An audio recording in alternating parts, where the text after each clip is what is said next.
Assalamualaikum warahmatullahi wabarakatuh. Jumpa lagi dengan saya, Walid Umar. Pada video kali ini kita akan membahas secara detail tentang bagaimana tes atau seleksi untuk masuk ke jurusan SMK ya, jurusan yang ada di SMK yaitu jurusan TKJ atau kita singkat dengan Teknik Komputer dan Jaringan. Nah, video ini saya buat berdasarkan hasil request dari teman-teman ya, dari adik-adik siswa peserta didik. Jadi berikut adalah tips yang semoga saja bisa membantu Anda untuk bisa mempersiapkan diri ya untuk masuk ya atau mengikuti tes atau seleksi pada jurusan TKJ. Yang pertama ya, poin di sini saya bagi menjadi beberapa poin bagaimana tes atau seleksi untuk masuk ke jurusan TKJ. Yang pertama adalah proses seleksi untuk masuk ke jurusan SMK TKJ dapat bervariasi ya, bergantung pada kebijakan sekolah atau sistem pendidikan yang berada di wilayah atau daerah tertentu.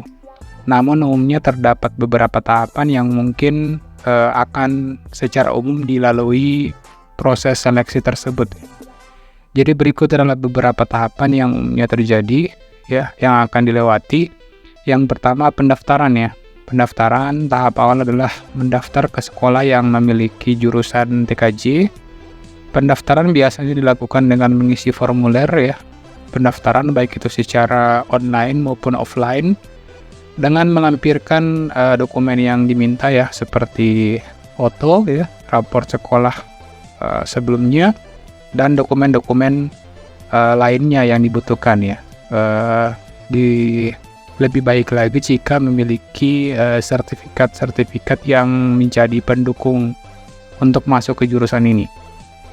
Yang kedua adalah tes tulis ya. Setelah pendaftaran, kamu mungkin akan dijadwalkan untuk mengikuti tes tulis ya. Tes ini bertujuan untuk menguji kemampuan dalam bidang seperti matematika, logika, dan pemahaman bahasa Inggris atau penggunaan komputer dasar ya, atau TIK. Tes tulis ini biasanya berupa pilihan ganda ataupun esai ya, yang akan ditanyakan.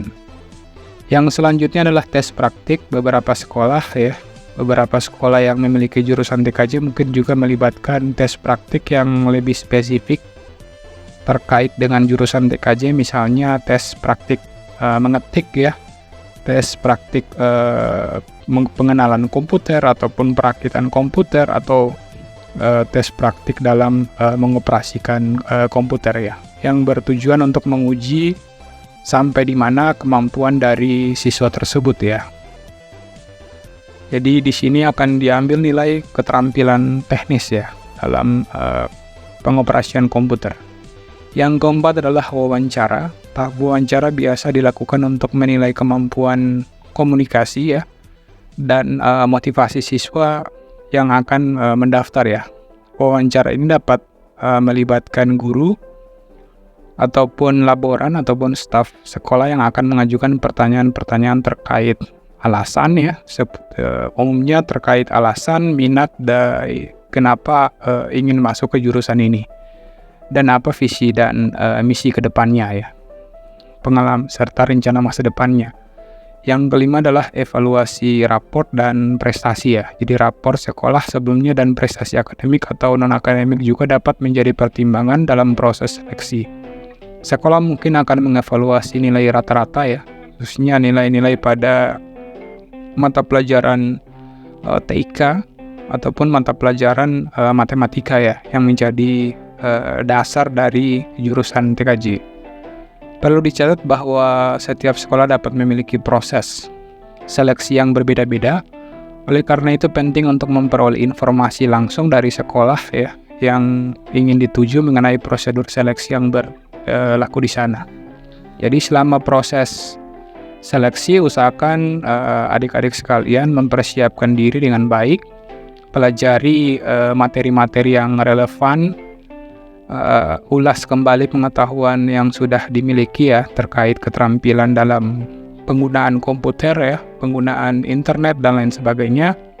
Pastikan untuk memperhatikan tenggat waktu pendaftaran dan mengikuti petunjuk yang diberikan oleh sekolah.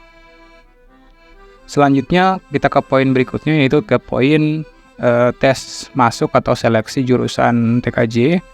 Memasuki SMK adalah langkah yang baik ya untuk memilih jurusan TKJ. Jurusan TKJ ini mempersiapkan siswa untuk memahami dan menguasai teknologi komputer serta jaringan. Di jurusan ini adik-adik akan mempelajari tentang dasar-dasar penggunaan komputer, bagaimana logika pemrograman dan perakitan dan perbaikan komputer. Selain itu juga akan diajarkan terkait administrasi jaringan, ya, administrasi server dan lain sebagainya. Berikut adalah beberapa topik yang akan dipelajari. Yang pertama, jaringan komputer. Adik-adik akan mempelajari tentang dasar-dasar jaringan komputer termasuk konfigurasi jaringan, pemecahan masalah, keamanan jaringan, dan pengelolaan jaringan. Selanjutnya adalah perakitan dan perbaikan atau troubleshooting. Adik-adik akan belajar cara merakit komputer ya, cara merakit laptop dari awal dan mempelajari cara memperbaiki atau melakukan troubleshooting terhadap permasalahan pada perangkat keras maupun perangkat lunak. Administrasi server dan jaringan. Adik-adik akan mempelajari tentang manajemen jaringan dan konfigurasi router, switch, dan perangkat jaringan lainnya. Jadi adik-adik juga akan belajar tentang pemecahan masalah dan pemeliharaan jaringan. Nah, untuk menguasai berbagai keahlian dan pengetahuan di atas tentunya membutuhkan keseriusan ya. Keseriusan dari adik-adik sekalian dalam belajar dan ketersediaan perangkat laptop atau komputer yang sesuai dengan kebutuhan untuk mendukung proses pembelajaran ini tentunya sangat diperlukan.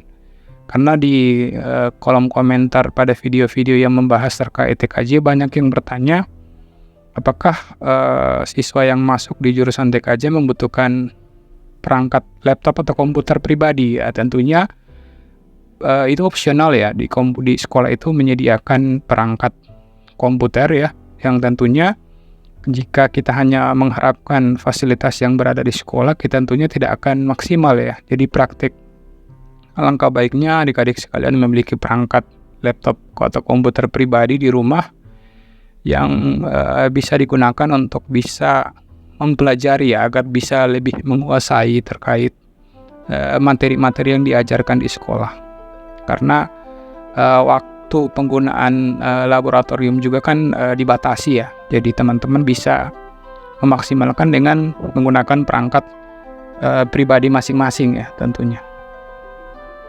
Selanjutnya, program studi TKJ juga akan memberikan kesempatan untuk melakukan praktik kerja industri sehingga teman-teman dapat mengaplikasikan pengetahuan dan keterampilan yang telah dipelajari di dunia nyata. Praktik kerja industri atau prakirin adalah bagian penting dari program studi jurusan TKJ di SMK. Nah, program ini dapat memberikan kesempatan untuk mengaplikasikan pengetahuan dan keterampilan yang telah dimiliki atau dipelajari selama 2 tahun ya. Biasanya pelaksanaan prakirin ini dilaksanakan pada semester 5 atau 6 untuk jenjang 3 tahun. Kalau yang jenjang 4 tahun itu biasanya di kelas 13 ya. Jadi prakirin ini biasanya dilakukan pada semester akhir ya, semester 5-6 yang memerlukan yang memiliki durasi sesuai dengan kurikulum yang digunakan atau ditetapkan di sekolah. Berikut adalah beberapa informasi mengenai praktik ya. Praktik kerja industri pada jurusan TKJ. Penempatan di perusahaan. Siswa TKJ akan ditempatkan di perusahaan atau lembaga yang terkait dengan bidang teknologi informasi dan komunikasi. Orientasi dan panduan. Sebelum memulai prakirin sendiri, siswa-siswa akan dibekali dengan soft skill maupun hard skill ya, agar siswa-siswa bisa punya gambaran jelas tentang kondisi yang ada pada dunia industri ya. Yang selanjutnya, siswa dan siswi akan dibekali ya keterampilan. Tujuan dari prakirin adalah menghadirkan sikap tanggung jawab ya pada diri siswa, dan siswa juga akan dibimbing oleh guru ya yang akan membimbing siswa tersebut selama melakukan praktek kerja industri. Oke, sekian semoga informasi yang saya sampaikan terkait tes seleksi dan bagaimana praktik kerja industri itu dilaksanakan. Semoga apa yang saya sampaikan bermanfaat. Mohon maaf atas segala kekurangan. Wassalamualaikum warahmatullahi wabarakatuh.